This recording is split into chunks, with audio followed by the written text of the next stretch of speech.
Programa de Educación y Cultura, Diálogos Compañeros, de la Radio Germán Abdala. Producción y conducción, militantes de Patria Compañera.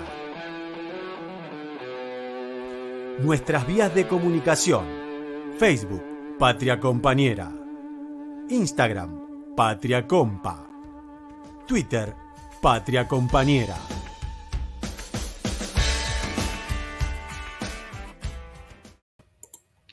Hola, Alicia, ¿cómo estás? Muy bien, muy buenas tardes, Armando, muy buenas tardes a nuestra audiencia. ¿Cómo están todos? ¿Qué tal, compañeros, compañeras, todos los que nos escuchan? Un nuevo programa de diálogos, compañeros, aquí en la Radio Germán Abdala y la CTA. Así que bueno, una semana movida, por cierto, por demás movida en muchos aspectos. Así que tenemos unas cuantas cosas para comentar, para contarles, y también entrevistas muy interesantes. Así es.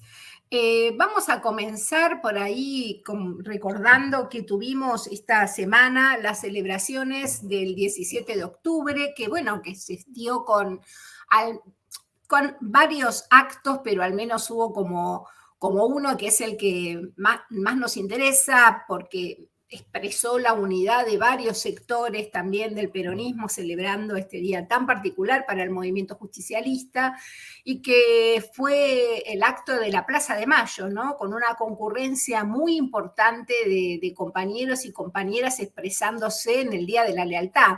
Realmente fue una movilización muy grande y bueno, como lo esperábamos, ¿no? Del clima venía diciendo que íbamos a tener este tipo de movilización. Exacto, así, y además, bueno, la Plaza de los Trabajadores, sin más ni menos, sin la CGT, por supuesto que la cúpula CGTista decidió hacer un acto cerrado en el Club Obras Sanitarias, y también el Movimiento Evita hizo su propio acto en La Matanza, pero ahí ya más con otra intencionalidad, porque según parece la idea era candidatear a la Intendencia de La Matanza a una candidata del Movimiento Evita, y bueno, y todo eso que pasó. Así Pero es. Lo importante, Alicia, y toda la audiencia, es que estuvo Máximo con mucha energía en su discurso. También estuvo Yasky, estuvo Cachorro Godoy, estuvo Héctor el Gringo Amichetti. Cerró Paco Manrique, ¿sí? Que es del ESMATA, Sindicato de Mecánicos y Afines. Así que, bueno, lo de Máximo fue muy, muy llamativo, digamos, y muy conmovedor.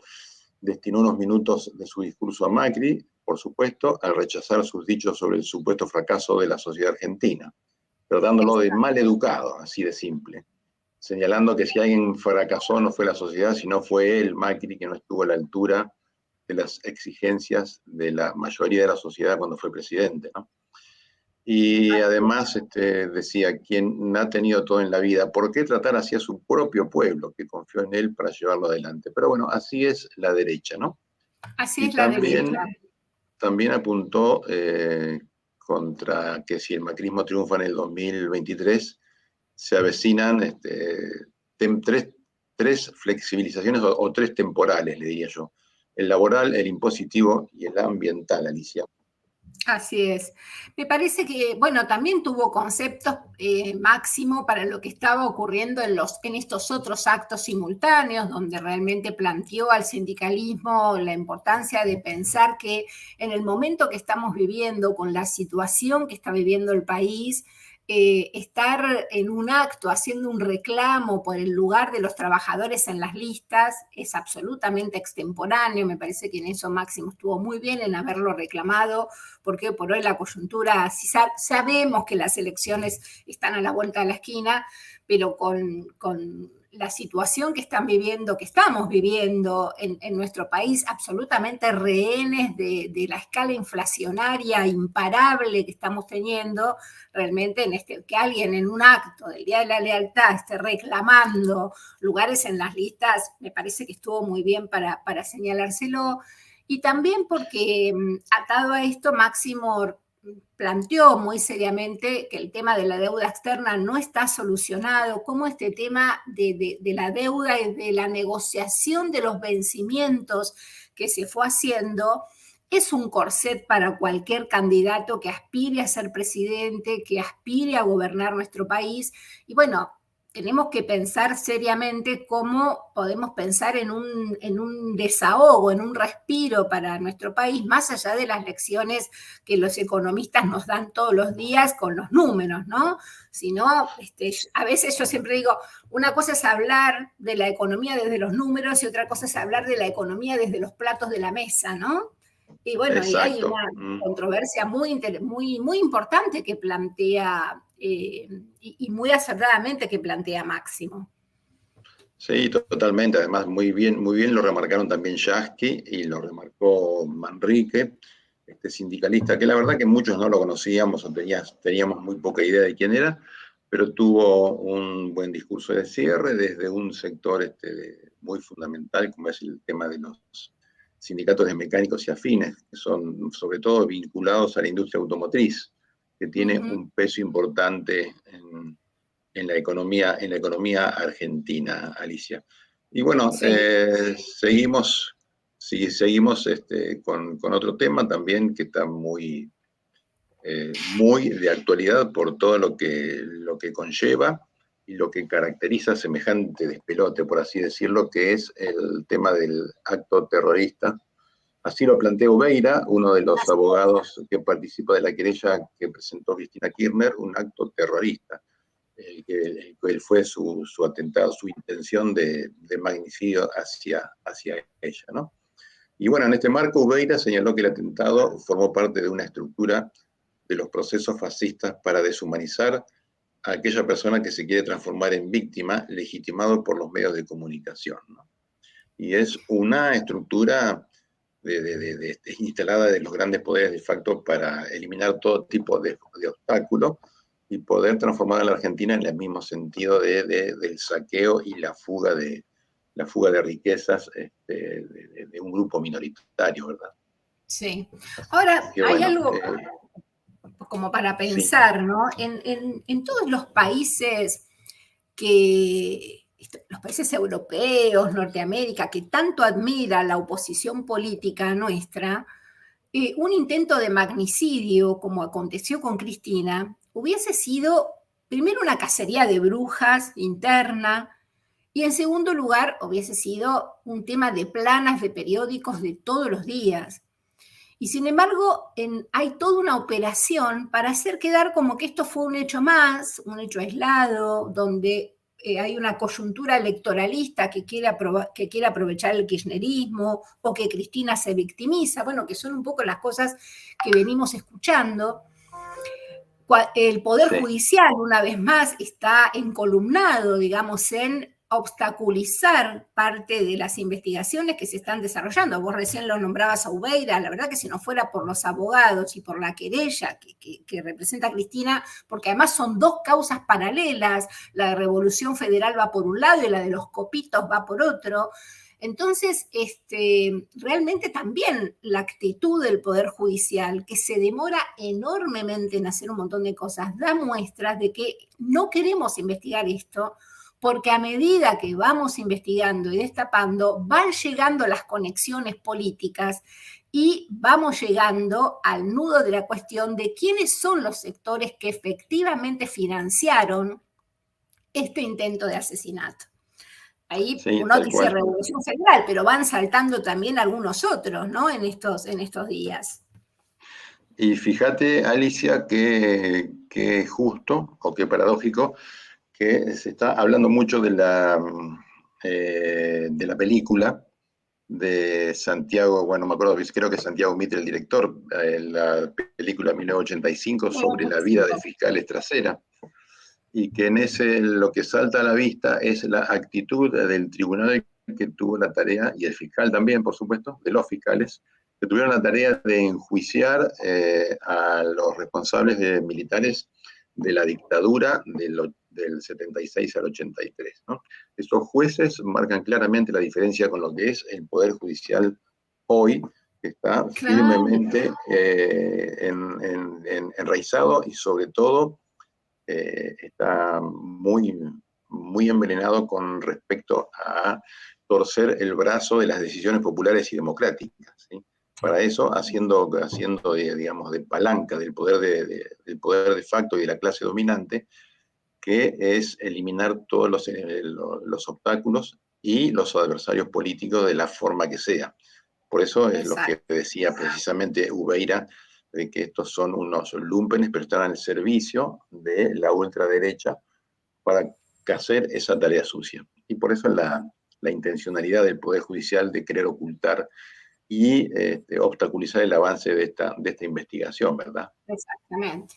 Bueno, Ubeira de alguna manera apuntó hacia la ex ministra y actual presidenta del PRO, Patricia Bullrich, planteando que, bueno, es la jefa del partido de la oposición, hasta hoy no repudió el atentado, pero también hay una matriz de expresión principal en la que ellos están haciendo tratar de pensar que acá tenemos un grupito de lúmpenes que participaron de este intento de magnicidio, pero bueno, hay algo mucho más significativo atrás de lo que está pasando. Y recuerdo un Twitter de Rodolfo Tailade hace unos días atrás que decía que si queremos saber realmente qué es lo que pasó con Cristina y muchas de las situaciones muy complejas que vivimos en la Argentina, lo que hay que hacer es periciar el celular de Patricia Bullrich. Yo estoy absolutamente de acuerdo, ¿no?, con esto que plantea Tailade, porque bueno, hoy por hoy estos hilos de estos grupos de extrema derecha fascista o neofascista, por decirlo de alguna manera, están cada vez más imbricados entre sí, y Patricia Bullrich ocupa un lugar fundamental en esa retrama de relaciones entre estos diversos grupos neofascistas. Totalmente. Bueno, convengamos también que Patricia Bullrich, o recordemos, mejor dicho, era la que estaba a la cabeza de la represión en Río Negro y en la zona de Esquel cuando desapareció Santiago Maldonado. Así Ella es. Y su jefe de gabinete, Pablo Nocetti, del cual se habla poco, pero que también fue tan responsable como ella, porque él estaba en el lugar de los hechos dirigiendo las acciones de Gendarmería y de la Policía Provincial. Exacto. Por esto es tan importante la memoria, ¿no? Sí. Y bueno, ya que venimos hablando de las derechas aquí en Argentina, también pensemos un poco cómo estamos en la situación de América Latina. Se dio en estos últimos días el debate presidencial entre Lula y Bolsonaro. Estamos a menos de 2 semanas de campaña para que llegue el balotaje. Lula está encabezando las encuestas. La Atlas, que es la encuestadora que mejor pudo predecir los resultados en la primera vuelta, porque creo que el gran perdedor de las elecciones brasileras fueron las encuestadoras. Exacto. Está planteando que el líder del Partido de los Trabajadores, del PT, tiene el 52,4% de los votos contra el 47,6% de Bolsonaro. No sé si recuerdan, en el programa anterior estuvimos charlando un poquito de cómo quienes salieron terceros y cuartos demostraron su apoyo a Lula. Así que bueno, también ese es otro tema que nos tiene bastante expectantes, porque bueno, es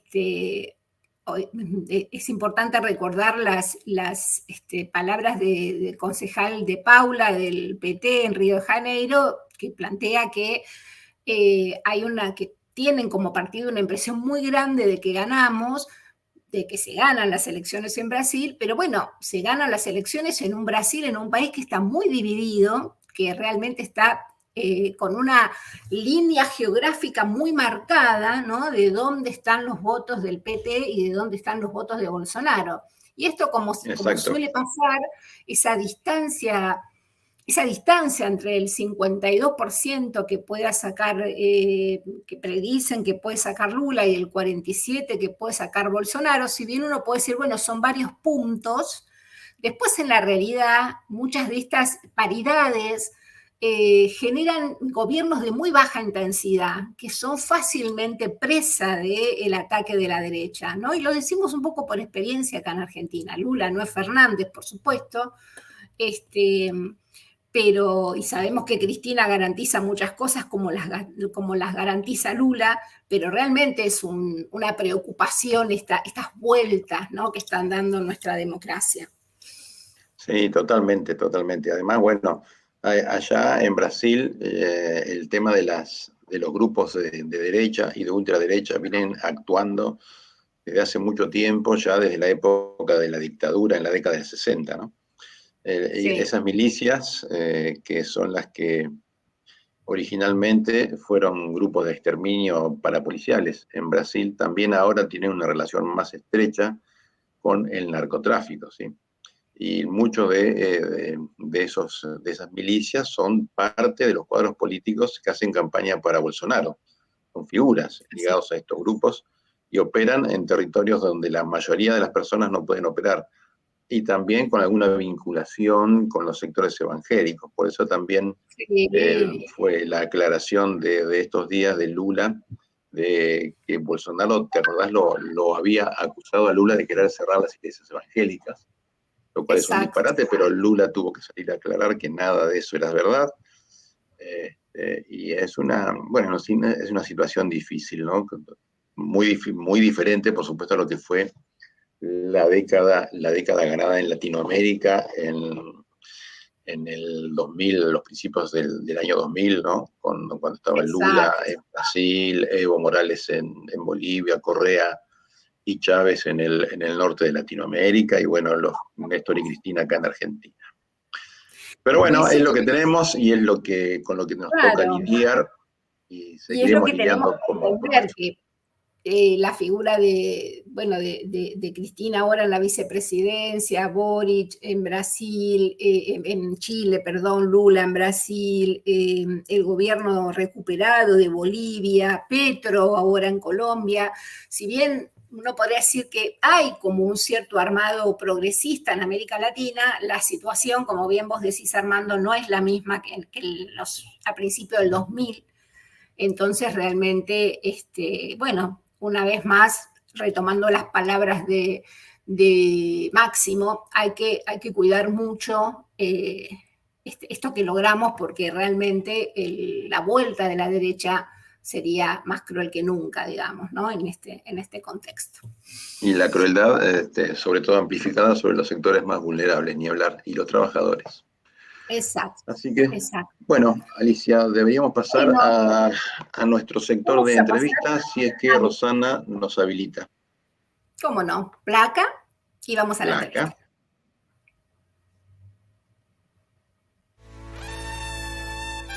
Momento de entrevista. En Diálogos Compañeros. Muy bien. Bueno, en nuestro momento de entrevista de hoy vamos a volver a contar con la colaboración de nuestra compañera Nancy Roldán. Ella realizó una entrevista a Silvia Bersanelli, que es magíster en integración de personas con discapacidad, profesora en enseñanza primaria y profesora especializada en la enseñanza de irregulares motores, máster universitario en integración de personas con discapacidad de la Universidad de Salamanca, me olvidé de decir eso. Es expresidenta de la Comisión Nacional Asesora para la Integración de Personas con Discapacidad y actualmente coordina la Comisión de Discapacidad del Instituto Patria. Entonces, bueno, las escuchamos a Nancy y a Silvia con este tema sobre las personas con discapacidad, que viene siendo un tema de interés en nuestro programa.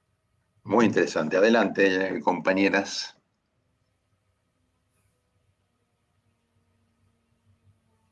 Ahí está, Ro, moviendo los hilos.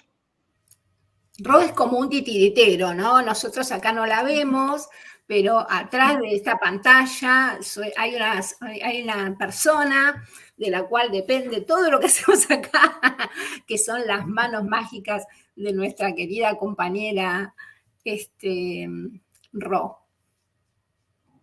Porque vamos a aclarar algo, Armando. Ro tiene manos mágicas. El problema es la tecnología, la conectividad, las computadoras, que a veces nos juegan estas malas pasadas, ¿no? Sí, además viste que hay tantos formatos. Yo hablo desde el puro comentario neófito totalmente de estos temas.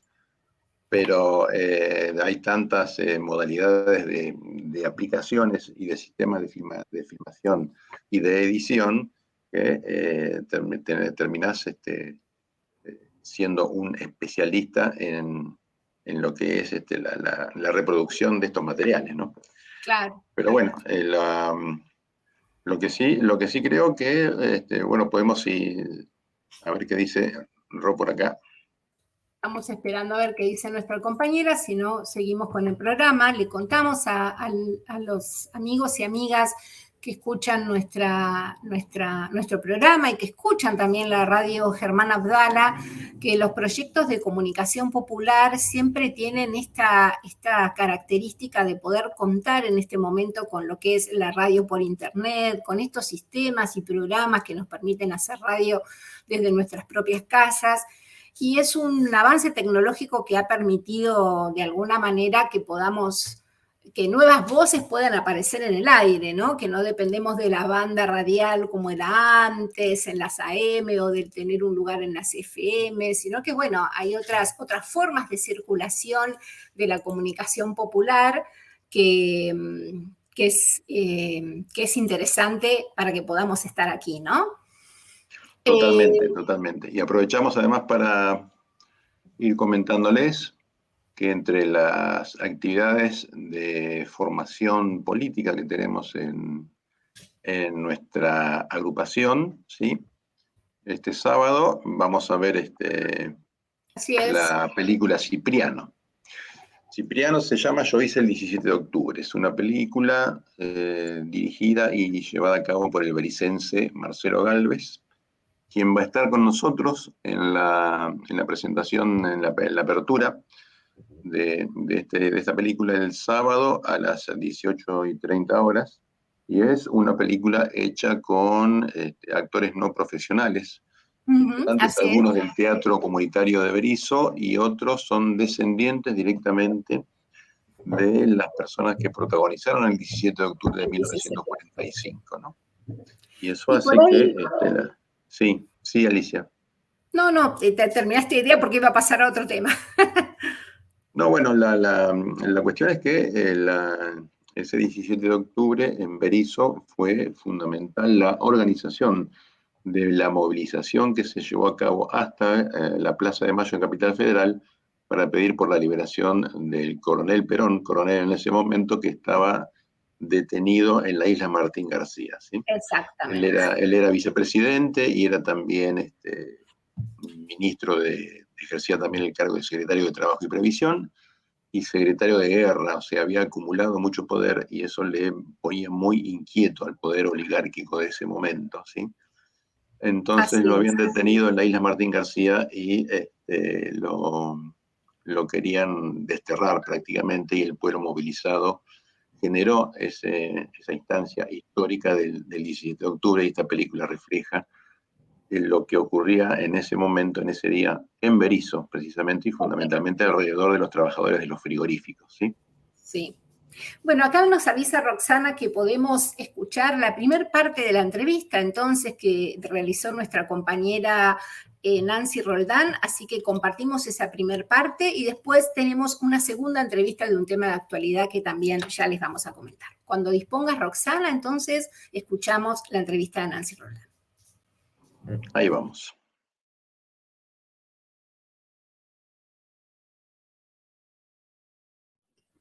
Buenas tardes, estamos con Silvia Bersanelli, que muy amablemente se ha prestado a esta breve entrevista, breve pero intensa, queremos que así sea. Silvia tiene un interesante currículum, que al leerlo voy a tratar de resumirlo. En primera instancia, hace muchos años fue autora de la columna semanal Derribando Barreras, en la provincia de La Pampa, en el diario La Arena.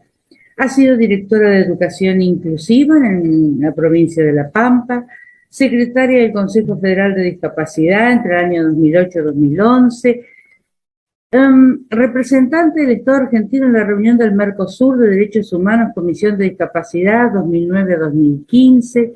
Has participado en varias oportunidades desde distintas instancias en Naciones Unidas.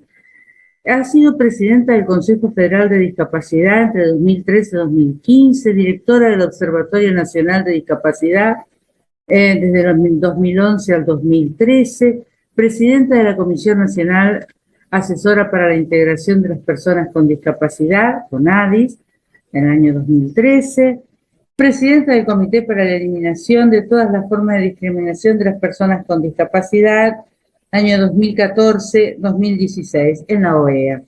O sea, que si vamos a hablar de educación inclusiva, creo que tenés más que sobrado camino hecho para el tema, porque sin decir que has tenido también mucho tiempo de docencia, que eso te habilita a hablar sobre el tema con la propiedad que el tema merece, ¿no?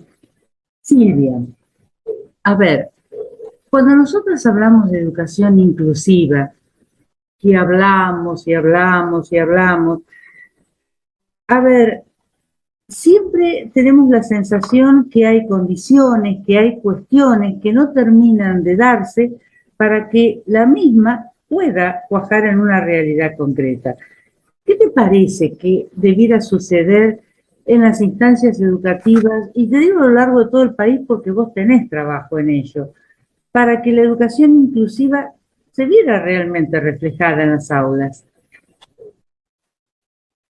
Ah, ok. Bueno, soy docente, sí, eso me parece muy importante. Soy maestra de educación primaria y profesora de educación especial.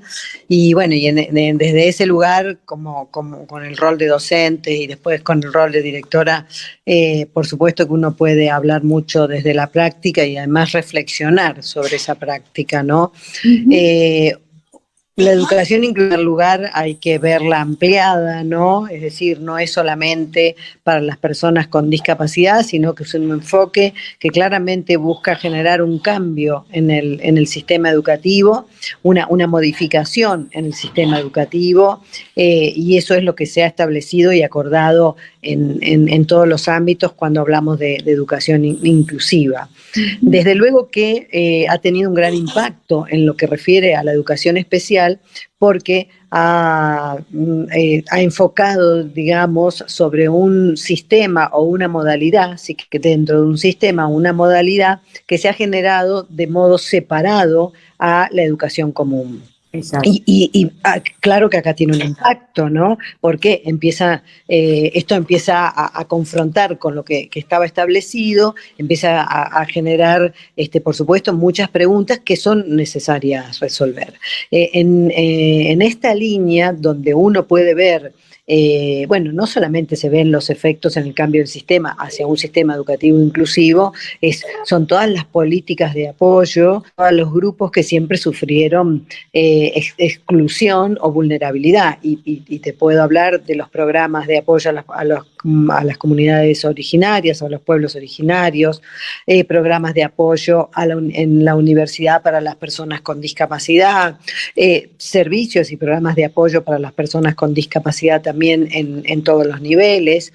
Y el efecto que ha tenido al poner en cuestionamiento, sobre todo después de la convención, donde se señala en relación a las personas con discapacidad que la educación tiene que ser en el mismo lugar que el resto de las personas sin discapacidad, en una situación de transformación y modificación, por supuesto, los servicios, todos los servicios existentes en la modalidad que existían de educación especial. En La Pampa, lo que se inició en el año 2004 fue precisamente una transformación de esos servicios para no trabajar aparte con los estudiantes, sino comenzar a trabajar con las escuelas, muy fuertemente articuladas con las escuelas comunes y dentro de las escuelas comunes. Claro. Esto, por supuesto, que ya lleva casi 20 años, ¿no? Y bueno, esta es una de las primeras cuestiones, tener en claro que la educación inclusiva es amplio, no se reduce solamente a un grupo de estudiantes y que requiere una modificación del sistema. Claro, ¿no? Esto es...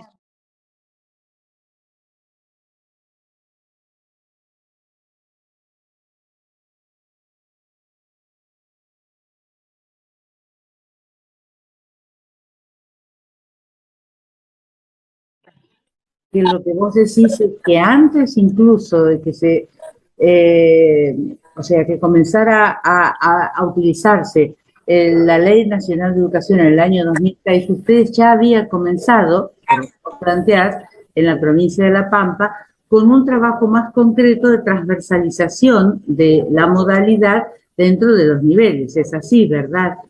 Es más, Sí, es así, esto en el es decir, 2004. vos has sido directora de una escuela que, ¿cómo se llama? No se llama una escuela especial. Bueno, no, lo hicimos hace poco, eso hicimos el planteo nosotros en el 2017 y luego de haber hecho asambleas con los estudiantes, con las familias, con los profesores y pedimos que pasarnos, porque como ya no hay alumnos en las viejas escuelas especiales, y se acordó solicitar el nombre de Escuela de Apoyo a la Inclusión. Y bueno, a partir de eso, el propio ministerio tomó la decisión de que todas las escuelas, las ex escuelas especiales, como todas trabajamos apoyando a las escuelas comunes en todos los niveles, nos pasáramos a llamar Escuelas de Apoyo a la Inclusión. Sí. Bien. Y fue algo que se hizo, ¿no? En esto que se dice las políticas de arriba hacia abajo, en realidad esto fue un pedido de abajo hacia arriba, digamos, hacia la jerarquía, que bueno, que tomó después la decisión de llevarlo adelante. Bien, vos sabés que si yo a veces pienso, digo, bueno, ¿cuáles son los grandes focos por ahí temáticos que hacen que uno vea que un chico puede estar más o menos incluido? Yo pienso a veces en el tema de aprendizaje, si el aprendizaje es una variable que es considerada para un estudiante con discapacidad, es decir, tiene que haber inclusión con aprendizaje y con participación. ¿Vos también lo pensás así o incorporarías otro concepto o ves? No, es correcto lo que decís. Tal como se plantea la educación inclusiva como proceso, es un proceso que tiene que asegurar, en primer lugar, el acceso, ¿sí? Porque no solamente hay que llegar a la escuela, sí, y hay que estar presente en esa escuela, ¿no? Y esto implica un montón de cuestiones. Yo solo que nos pensemos en los estudiantes que están en el ámbito rural, es decir, que puedan tener acceso a la escuela. Y uno después lleva la variedad que quiera, ¿no? Las propias personas con discapacidad, a garantizar el acceso. En segundo lugar, la participación es el otro foco importante. Y en tercer lugar, el aprendizaje. Esto, sin ninguna duda, implica una reflexión y un cambio sobre la cultura escolar, ¿no? Esto implica una modificación en la formación, ¿sí? Para terminar con este famoso dicho, yo no fui preparada para, ¿no? Implica buscar alternativas de solución, ¿sí? Juntos en la escuela, o sea, la modalidad junto con la escuela común, con los profesores, con los directivos, buscar alternativas de solución, e insisto, no solamente para los estudiantes con discapacidad. Nosotros tenemos muchos estudiantes en situación de pobreza que si no estamos atentos y si no hacemos sinergias todos juntos entre las modalidades para que puedan tener una trayectoria escolar que realmente les sea de utilidad, les sea además, la pueda vivir con felicidad, realmente pensemos en la formación de un ciudadano, ¿no? Feliz, porque no solamente es llenar de contenidos, ¿no? Y en esa línea también hay que replantear los aprendizajes. Los aprendizajes no es solamente cumplir una currícula que también cuestiona la educación inclusiva. La educación inclusiva cuestiona incluso desde la mirada, desde la justicia curricular, ¿no? ¿Qué lógicas están detrás de los contenidos que se seleccionan? ¿Para qué estudiantes se seleccionan? Entonces, pone en cuestión el currículum también, ¿no? Entonces, estas cuestiones que señalás son importantes. Sí, vos nombraste un tema que para mí también me parece que es fundamental, es el tema de la formación del docente, que yo creo que hoy día es algo que a gritos pide ser mirado, remirado, porque es imposible el cambio, ¿verdad? Exacto. Sí, la formación es muy importante. ¿Por qué? Porque uno de los cambios fundamentales que se fueron generando, sobre todo en el ámbito de la discapacidad, a partir de la convención, y por supuesto a partir de la convención que lo concretó, pero tiene muchos años ya, desde el ámbito de la sociología, es el análisis, ¿no? de la realidad de las personas con discapacidad y con ellos las respuestas desde el modelo social de la discapacidad. Y nosotros tenemos que pensar que la educación especial se construyó sobre el modelo médico. Entonces, esto significa modificar una currícula que está construida sobre un modelo médico para que se construya y esté basada desde el modelo social de la discapacidad, el modelo de la diversidad funcional, es decir, el enfoque de los derechos humanos. Estas son cuestiones importantes que se tienen que incorporar en la currícula escolar y que hoy no están, ¿no? Entonces, esto exige, de algún modo, revisar las currículas y ver si lo que se está enseñando es desde el modelo médico hegemónico, que es el viejo modelo, o si se está en el modelo social de la discapacidad. Y eso colabora no solamente con los docentes de educación especial, sino con cualquier docente, ¿no? En la formación de un profesorado de una universidad y con cualquier profesional también, ¿no? Que es muy importante ese posicionarse en ese lugar. Y esto no se da, sí, tal cual. Exacto, es así. Exacto. Silvia. Esto tiene que ver lo que está detrás del currículum y entonces esta ideología es uniones que hay que tener en cuenta, ¿no? Nosotros tenemos un currículum también construido desde el capacitismo y estas son cuestiones que hay que también develar y poner a debate. Sí, es así. Es un placer escucharte. Vos sabés que te sé defensora de los derechos de las personas con discapacidad, sé que obrás al respecto. Así que no va a ser la última vez ni la única en que vamos a poder charlar. Breve conversación, pero contundente. Muy agradecida y un abrazo grande. Me alegra mucho. Compañera. Un abrazo. Chau, chau, chau.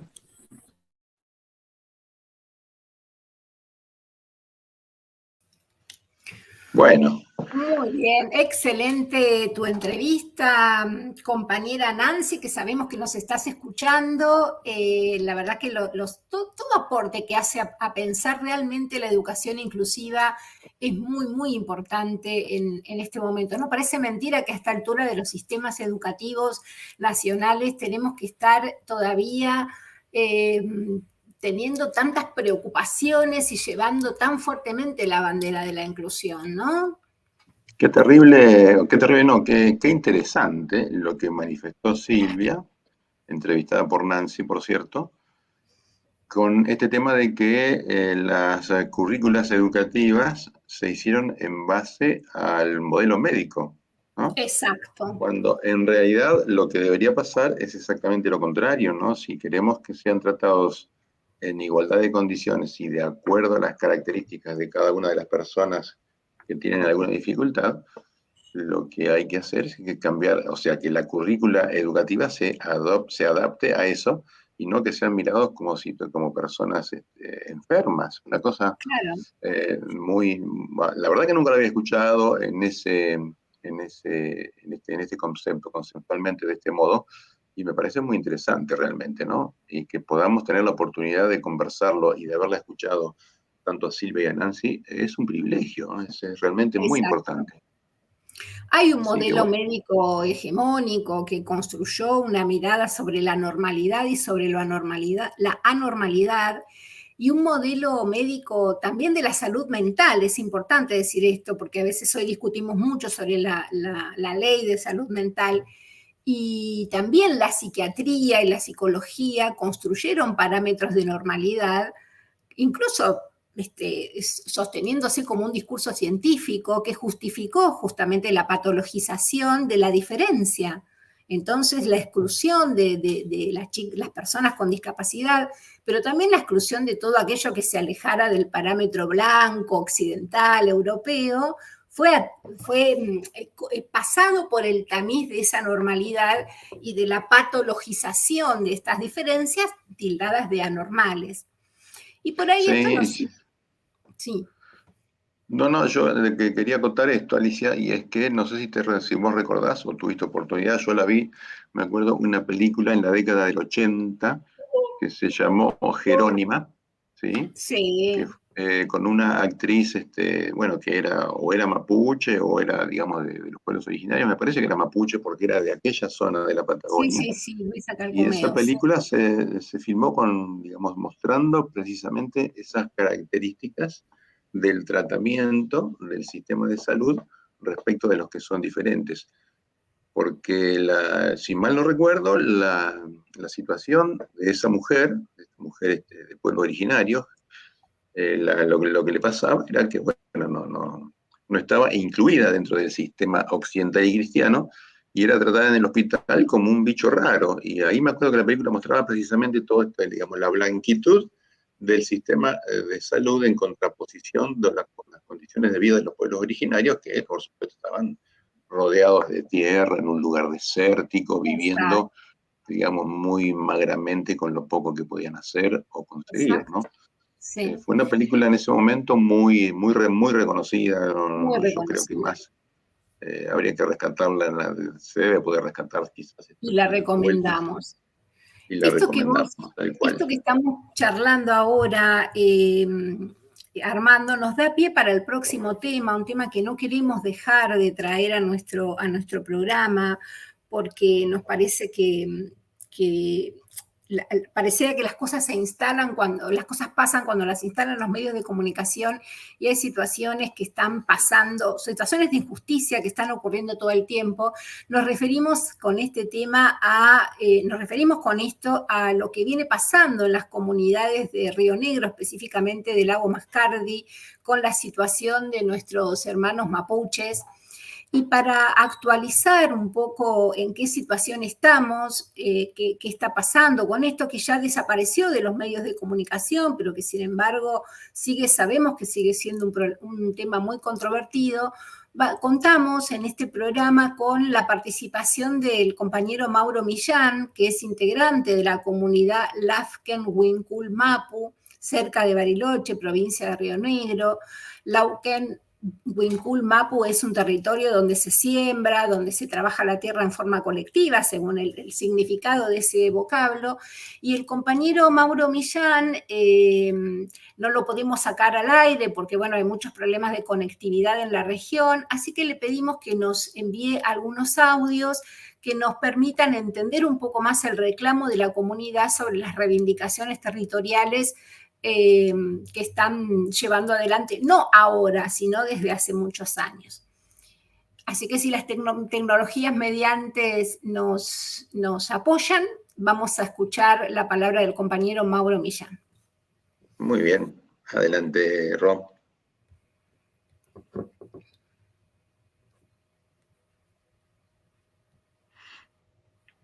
Es así como decís, Alicia, si la tecnología no se nos revela, exacto, y las manos mágicas de Rosana no logran hacerlo funcionar, tendremos la oportunidad de escuchar a Mauro Millán. Que, bueno, dicho sea de paso, sigue siendo una cuestión política central, porque recordamos, y le recordamos a la audiencia, que hace muy poquito, ayer o antes de ayer, se dio a conocer, ¿sí?, que hubo un viaje de jueces y fiscales y algunos personajes vinculados al gobierno de funcionarios de Rodríguez Larreta, incluso hasta una persona que se dedica a hacer campañas y marketing político para Juntos por el Cambio, se reunieron en la estancia de Joe Lewis en el lago Escondido, ¿sí? Ese enorme pedazo de tierra que fue, yo te diría, cedido casi gratuitamente y jocosamente a este magnate estadounidense, y que precisamente son tierras donde están radicados las comunidades mapuches, y además son tierras que rodean el lago Escondido, un lago de fuente de agua natural de muy buena calidad, y que hasta este muchacho Joe Lewis está pensando en poner una represa para venderle energía eléctrica al Estado Nacional, ¿sí? O sea así que es. la hacen redondita los muchachos. Pero bueno, sí, Alicia. Y la situación de Lewis, de alguna manera, marca esta doble vara con la que actúa nuestra justicia, ¿no? Pareciera que estamos pudiendo tener la entrevista. Bueno, digo, cierro solamente con esto, ¿no? Esta doble vara que de alguna manera parece tener la justicia, en la cual a Lewis nadie lo trata de usurpador, no pasa nada con Lewis allí, y a estas personas que son los verdaderos dueños de la tierra, tienen persecución judicial, persecución de las Fuerzas Armadas de Seguridad. Bueno, ¿no? Ahí están las asimetrías que tanto hablamos. A ver, con el agravante de que, con el agravante, mientras tanto, veamos si aparecen los audios de Mauro Millán, con el agravante de que hasta la gobernadora de la provincia de Río Negro apeló una decisión de la justicia para que se pudiese abrir el camino hacia el lago escondido, ¿sí? Un camino transitable, un camino abierto al público. Claro. Y por supuesto, Joel Lewis, este multimillonario, apeló, y la gobernadora Arabela Carreras apoyó y acompaña, ¿no? Lo cual lo hace todo mucho más difícil, por cierto. Pero bueno, sí, Alicia. Cuidamos a un usurpador con las fuerzas provinciales y federales. Sí, totalmente. Totalmente. Pero bueno, hay que seguir organizándose. Ahí estamos. Escuchamos el video entonces.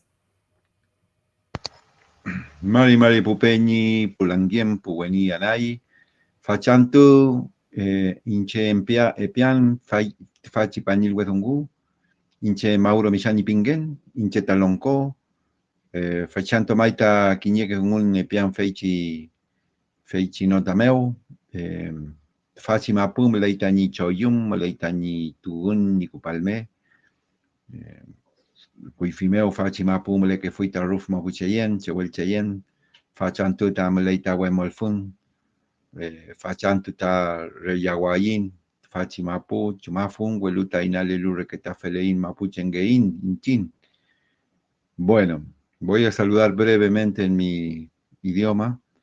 Soy Lonco de Los Pillambahuiza y quiero compartir con ustedes, bueno, lo que está sucediendo, lo que está aconteciendo en esta parte del territorio, en esta parte del mundo, que nosotros denominamos Puelmapu, Gualmapu, que hoy se denomina Patagonia. Hay que entender un contexto, o sea, mi bisabuela, mis bisabuelos, ellos vivieron lo que se ha denominado campaña del desierto. Mi abuela, mis abuelos, vivieron ese daño colateral de haber sido invadido y puestos prisioneros, confinados a otras tierras. Y mis padres y quien les habla y mis hijos somos parte de todo ese contexto. O sea que nuestra historia está acá a la vuelta. La historia de un pueblo que se mantuvo soberano hasta un siglo y algunas décadas. Entonces, entender ese contexto es importante. Por supuesto, basta de discutir el falso dilema del chilenismo mapuche. Hay una inmensidad de pruebas desde inclusive la propia ciencia winca, antropológica, arqueológica, histórica, de que el pueblo mapuche tehuelche habita de ambos lados de la cordillera. Después se crearon otros pueblos con nombres más científicos, más de cronistas, pero que nunca ningún pueblo se autodenominó Pampa, por ejemplo, o se autodenominó Araucano. Siempre nos autodenominamos, y bueno, es algo que todas las sociedades ejercen, ¿no? Se autodenominan de acuerdo al principio cultural, filosófico, ideológico, y la decisión claramente autónoma de cada pueblo de denominarse de la forma que se denomina. Haciendo esta salvedad, y me traslado inmediatamente a una realidad que está viviendo hoy el pueblo mapuche, vinculado al territorio. Ese vínculo al territorio es el que nos inspira como sociedad, estructurarnos como sociedad a través de las propias leyes que ha dictado la naturaleza. Nosotros llamamos el Atmapun, Ormogen, Atmogen, el Feyentún. ¿Sí? De ahí surge, de esa columna vertebral de la enseñanza que nos deja el territorio, la naturaleza, todos nuestros principios sociales y de vida del mundo mapuche. comenzamos a restaurar ese proceso, pese a todo lo que nos pasó, y comenzamos a plantear un retorno al territorio como un retorno de decisión colectiva ideológica, ¿sí? Y una decisión política que está en marcha es la decisión de defender ese territorio. Y ese territorio es el que hoy plantean como una discusión, como digo, un falso dilema de la propiedad, un falso dilema de la soberanía. Porque es un territorio, es una masa inmensa, que está en manos de muy pocos propietarios y que hoy, particularmente en estos tiempos, se está extranjerizando cada vez más, ¿sí? O sabían de qué manera iban a pagar la deuda externa, deuda eterna, externa que ha dejado el macrismo, deuda eterna y externa que ha consolidado el gobierno del kirchnerismo, de Fernández. Lo van a pagar con recursos territoriales, hídricos, mineros, hidrocarburos. Eso está sucediendo. Por eso que las potencias internacionales se están quedando de lugares absolutamente estratégicos, nacientes de agua, acuíferos, etcétera, etcétera. Y saben que quienes los únicos que le estamos dando lucha a esta llegada de estas corporaciones a esta parte es el pueblo mapuche, mapuche tehuelche.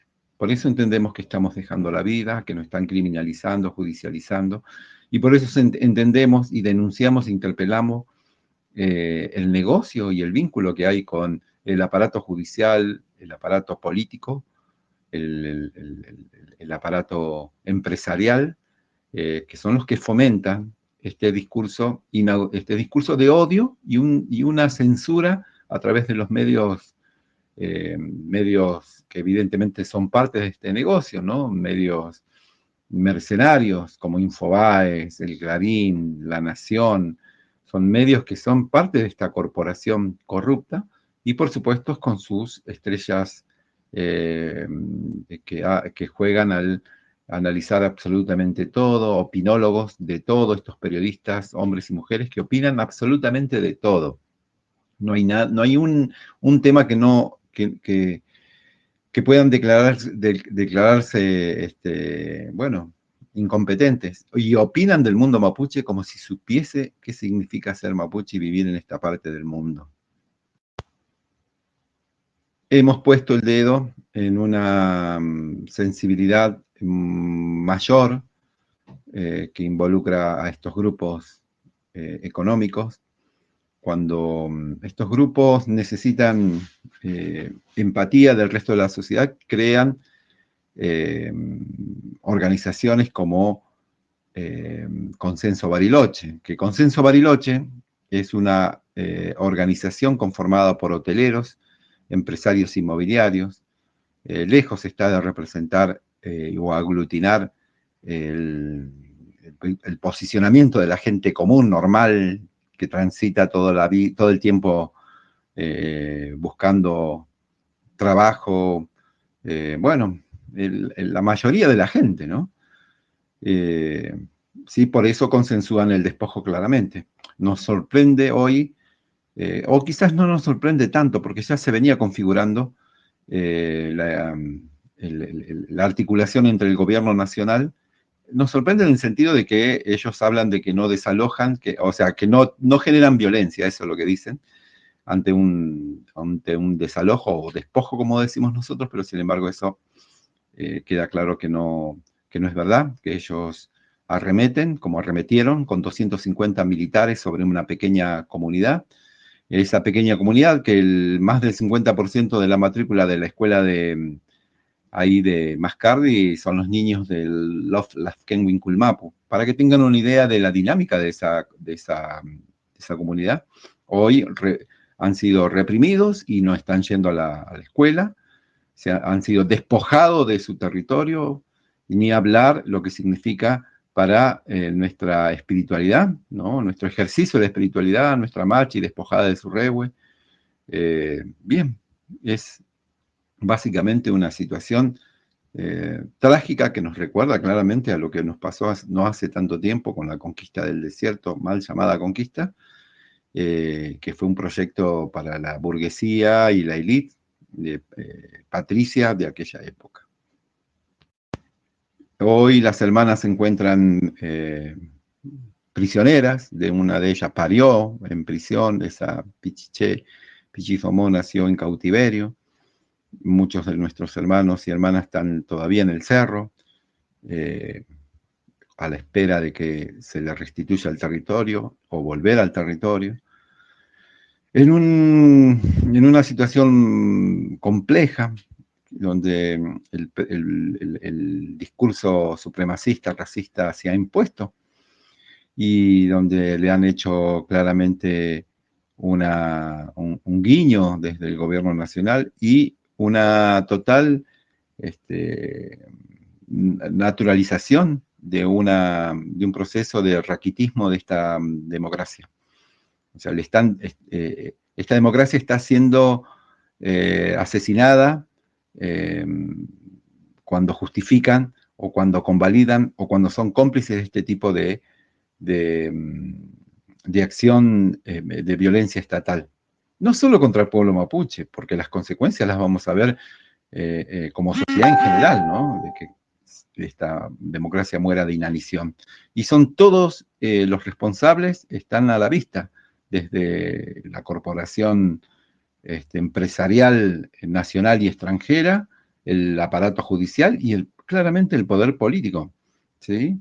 Que hacen lobby permanentemente para que se consolide un solo sector de la gente que vive en esta parte del mundo, que son quienes hacen permanentemente lobby para la perpetuidad de estos sectores. Nosotros vamos a seguir luchando, demandamos la liberación inmediata de las Languien, que están, 2 de ellas están detenidas en el aeropuerto de Bariloche, el resto está cumpliendo su detención en domicilio. Demandamos la restitución del territorio del Los Lafkenwin Kulmapu.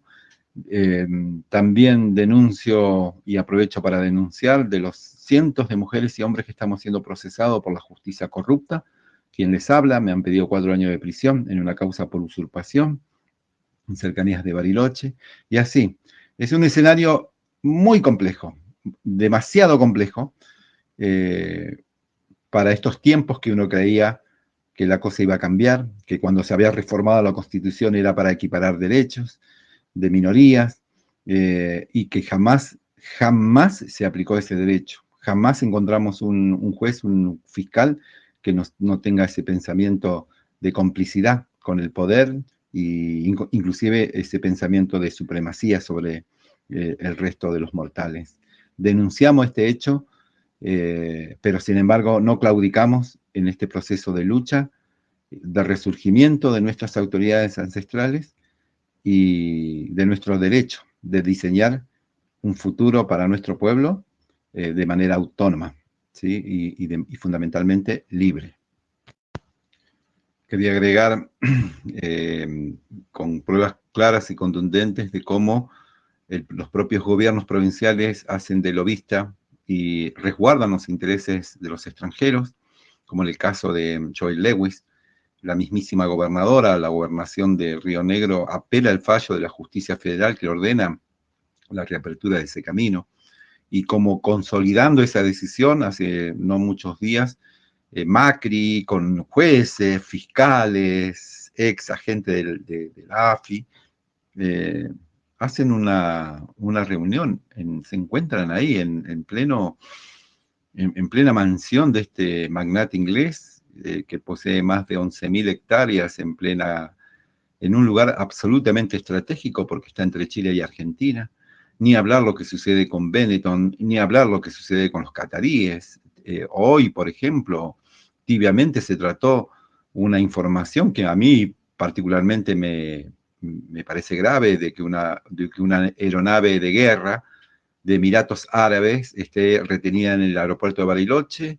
Nadie da información de qué se trata, por qué están ahí, qué hace un avión militar del extranjero en ese lugar, acá, en la Patagonia, cuáles son las intenciones, nada. Entonces, con esto está quedando clarísimo de que la deuda que ha contraído, que han generado estos malos gobiernos corruptos, lo vamos a pagar, y lo vamos a pagar con territorio y con recursos, sepan eso, y que quienes defendemos ese territorio vamos a quedar como los que atentamos contra la soberanía, y quienes usurpan y se van a quedar con el territorio son quienes vienen a liberarlo. Es así, es muy viejo esta fórmula, ¿sí? De hacer amar al asesino y odiar a la víctima.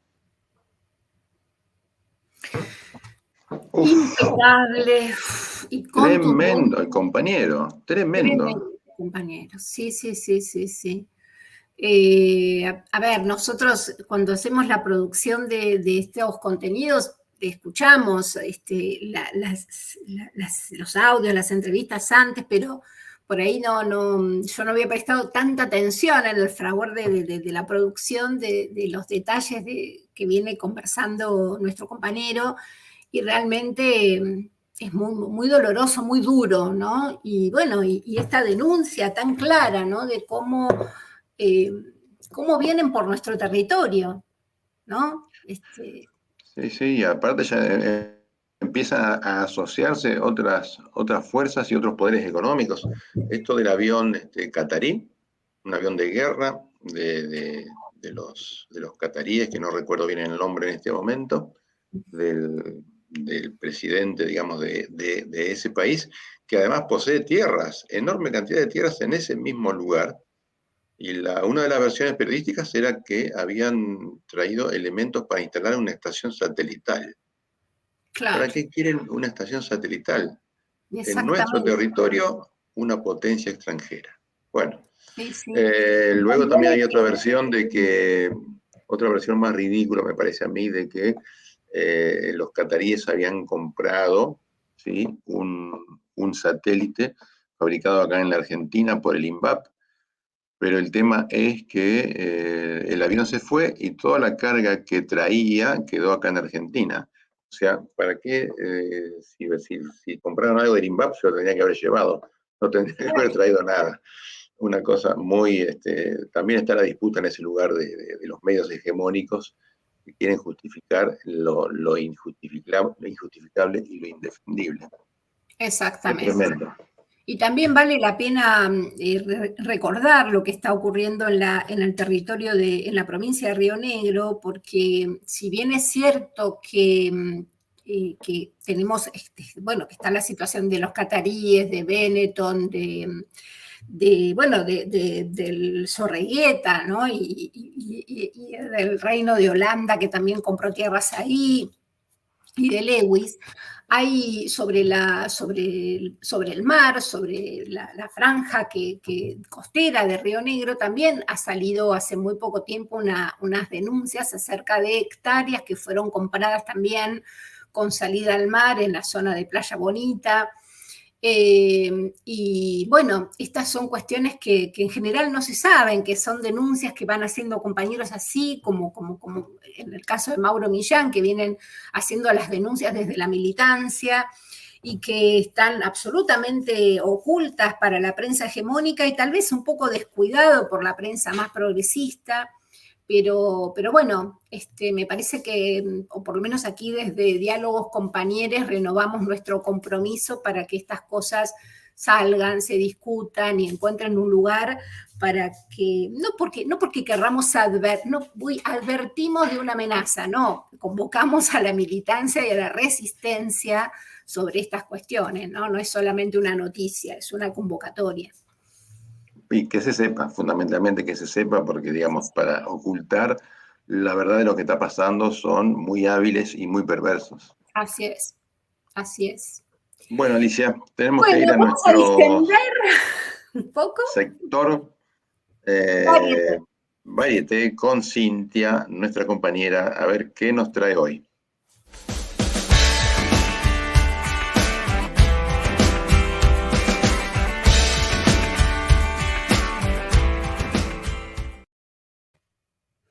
Hola, Cintia. Hola, Cintia. ¿Cómo están, compañeros? Muy buenas tardes a todos, a todas, a todes. Pero muy Bueno, ¿cómo se buenas. encuentran? Sí, muy Bien. buenas. Bueno, Bien. antes de arrancar, bueno, le quiero mandar un beso muy especial a Clara, que se encuentra enfermita, y este aplauso para Roxana, nuestra compañera, que son dos compañeras que están atrás de esta gran producción de Diálogos Compañeros, que si bien no las vemos, no son caras visibles en el programa, hacen un enorme trabajo y un gran esfuerzo para que este programa salga adelante, así que bueno, un enorme beso para ellas. Y yo te agrego una Em, cosita, Cinti, también. Vamos sí, a pedir un aplauso para vos, que sos la que compagina los videos, que sos la que estuviste consiguiendo los audios del compañero Millán y armaste esta producción que acompañó los audios, así que bien por nosotros.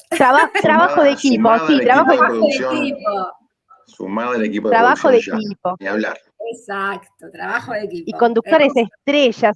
¿Qué más podemos pedir esta tarde? Nada más. Tenemos todo para que esto salga perfecto. Perfecto. Bueno, ¿Qué ¿qué es les hoy? cuento? Les voy a contar que el martes 18 se conmemoraron los 45 años del incendio del Teatro Argentino de La Plata, cuando en 1977 el fuego consumió el escenario y la sala principal. En 1890 les cuento que el arquitecto italiano Leopoldo Rocci diseñó esta joya arquitectónica renacentista y luego, en la década del 90, se comenzó a reconstruir con un estilo monumental moderno que es el que hoy podemos ver hoy en día, ¿no es cierto? Bueno, les cuento que el Instituto Cultural realizó una muestra de 28 fotografías de materiales y objetos que fueron rescatados y se proyectó un documental que se llama Fuego en el Argentino. Fue dirigido por Camilo Cagne y Joaquín Caminos y fue producido por el programa Memoria Escultura del Instituto Cultural de la provincia de Buenos Aires. El film contiene testimonios de trabajadores del teatro y de Erenia Martínez de Sánchez Viamonte, una de las referentes locales de las Madres de la Plaza de Mayo. Tuve la oportunidad de pasar y ver algunas de las fotografías, muy impresionante la muestra, sinceramente, creo que va a estar unos días más, así que les invito a todos a que se acerquen al teatro y poder observar y recordar, porque la verdad que el teatro argentino es un patrimonio cultural muy importante, como sabemos es uno de los teatros más grandes de Sudamérica, con producción propia, esto lo agrego yo, porque mi compañero trabaja ahí, así que bueno, Sí. nada, es para revalorizar porque es un teatro que tenemos, el Colón no tiene producción propia, para que ustedes sepan, y el Teatro Argentino cuenta con talleres propios, así que bueno, es enorme la labor que se lleva ahí a diario. Así que bueno, les comparto un poco de lo que se conmemoró, Rob, cuando vos lo dispongas, y si ahora sí va a salir el video, así que les invito a todos a verlo. Vamos todavía. Maravilloso, Cintia.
Cintia, qué gran trabajo.